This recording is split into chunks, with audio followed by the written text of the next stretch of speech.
بسم اللہ الرحمن الرحیم۔ ریاکار کا بدترین ٹھکانہ۔ حضرت عبداللہ بن عباس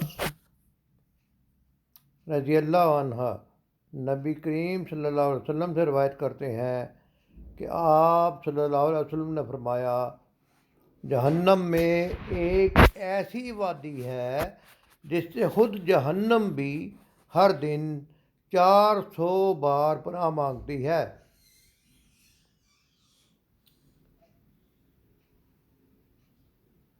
جس سے جہنم بھی ہر دن 400 بار پناہ مانگتی ہے، یعنی یہ وادی ہولناکی کے لحاظ سے باقی کی جہنم میں سے اتنی زیادہ ہے کہ جہنم بھی اس سے 400 بار پناہ مانگتی ہے۔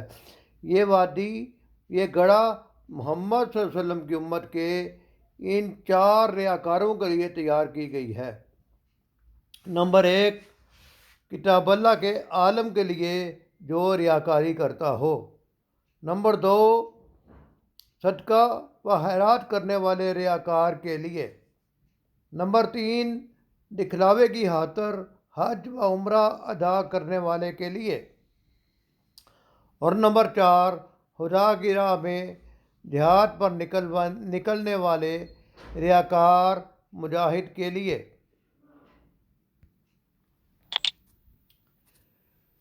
جو عالم ریاکاری کرتا ہے، اللہ کی کتاب کا علم کا حاصل کر کے، اس کا مطلب ہے کہ وہ اس سے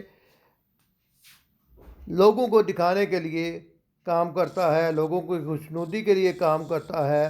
اس لیے کتاب اللہ کا عالم ہونے کے باوجود اگر وہ کام اللہ کی رضا کے لیے نہیں کرتا تو وہ دوسروں کے دکھاوے کے لیے کرتا ہے، تو اس حدیث سے مبارکہ کے مطابق یہ وادی، یہ گڑھا ان 4 قسم کے ریاکاروں کے لیے تیار کیا گیا ہے۔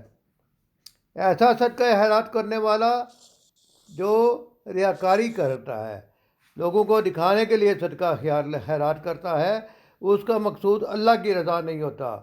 پھر ایسے لوگ جو دکھلاوے کی خاطر حج اور عمرہ کرتے ہیں، مشہوری کرتے ہیں، اور ان کا مقصد یہ ہوتا ہے کہ مجھے الحاج کہا جائے، حاجی صاحب کہا جائے اور میری مشہوری ہو جائے، میں نے 2 حج کیے ہیں، 4 حج کیے ہیں، 15 حج کی ہیں۔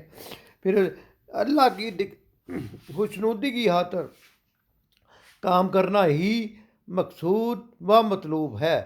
اور خدا کی راہ میں جہاد پر نکلنے والے ریاکار مجاہد کے لیے، ایسا مجاہد جو دیکھنے میں لوگوں کی نظر میں تو خدا کی راہ میں جہاد پر نکلا ہو، لیکن اصل میں اس کی نیت یہ ہو کہ اس جہاد کے ذریعے کوئی دنیاوی مفاد حاصل کرے، لوگوں کو دکھائے کہ میں بڑا بہادر ہوں، اور اللہ اس جہاد سے اس کا مقصد اللہ کے دین کا غلبہ نہ ہو، بلکہ ذاتی مفاد لوگوں کو دکھانے کے لیے ایسے کام کرتا ہے۔ لہذا جو کام بھی، نیکی کے کام بھی اللہ کی خوشنودی کے علاوہ دوسرے مقاصد کے لیے کیے جائیں گے، وہ نامقبول ہوں گے۔ اللہ تعالی ہمیں سب کو ریاکاری سے بچنے کی توفیق عطا فرمائے اور ایسے برے انجام سے بچائے، آمین۔